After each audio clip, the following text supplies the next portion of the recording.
question about the quote about Jesus. Yeah, let me answer. The first, one of the things that's been significant about our journey to the moon is that when we get there, and Apollo 8 is the first mission that flies the giant Saturn V rocket to go to the moon, the first people, and it's worth remembering that only 24 humans have ever seen the Earth as a globe with their own eyes, have ever been far enough away to see the Earth as a circle. 24 people. Apollo 8, the first guys to do that, and when they first orbit the moon, they spend 3 orbits looking at the moon and are fascinated by it, and then they look up, and what they see coming over the horizon is the only piece of colour in their universe. It's the Earth. And they take a photo, it's called Earthrise, it's the most published photograph in human history. And those men, and they made that journey at Christmas time in 1967, read back to Earth, and they remain the most heard human voices ever. They read back the opening passages of Genesis. There was a big tradition of understanding our own place in the universe. The more we've journeyed into space, and the more we do it now, and Buzz is a big part of our current mission into space, the further we look out in space, the more we understand ourselves. With Hubble, the Space Telescope, we're actually about understanding where we fit into the world. The more we journey, the more it is to look home. And it's a natural thing for us to look back and try and understand it. And Buzz is, I mean, you discussed giving communion on the moon when you landed. You discussed it with Dig Slayton, didn't you? Yeah, before going, and of course, every human being has a certain amount of ego, and we were part of a collection of a lot of very high egos and overachievers. We wouldn't have gotten to where we did if we were not somewhat competitive. And when you're competitive, you try your best, but you kind of have a temptation occasionally to belittle the achievements of other people. Why? Because we're human, and we want to try and get the very most out of whatever the opportunity is. And I felt that I'd like to say, hey, look, I took communion on the moon. But how many people, what percentage of the population really understand what that really means? To me, it was a gesture of among hundreds or thousands that I could have picked from with flowery words and whatever, but it certainly had an impact on a certain number of people, and I was among that family that was allowed to do that. Some people aren't allowed to perform that sort of a ceremony on themselves. And I apologize for being overstepping if I offended anyone. But my life has changed tremendously. I was half of my age when I was on the moon as I am right now. I'm a little older than half, than twice the age. And I've gone through some significant changes that have caused me to modify my outlook in quite a bit. And I don't really know that it's pertinent for somebody to ask a question, would you do it again today? The answer is probably not. I'm not sure what it would be, but I don't have to make that decision today.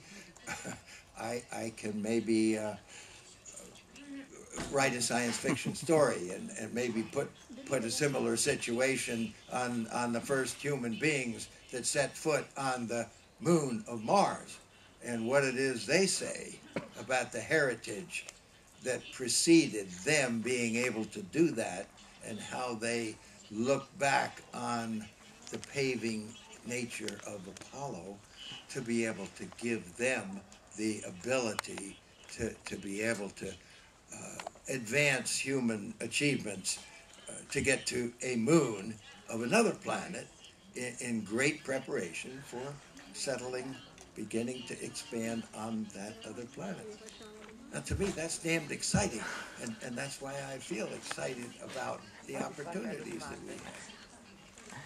Io raccoglierei le 3 domande che ci sono state fatte, 1, 2, 3, così. Allora allora intanto buongiorno a tutti quanti. Intanto io vorrei invece chiedere proprio a Daniel Lapaine la scena della penna. Che cosa hai pensato tu quando una persona ha infilato una penna in un interruttore rotto e sono riusciti a ripartire? Cioè, la tua sensazione ripensando.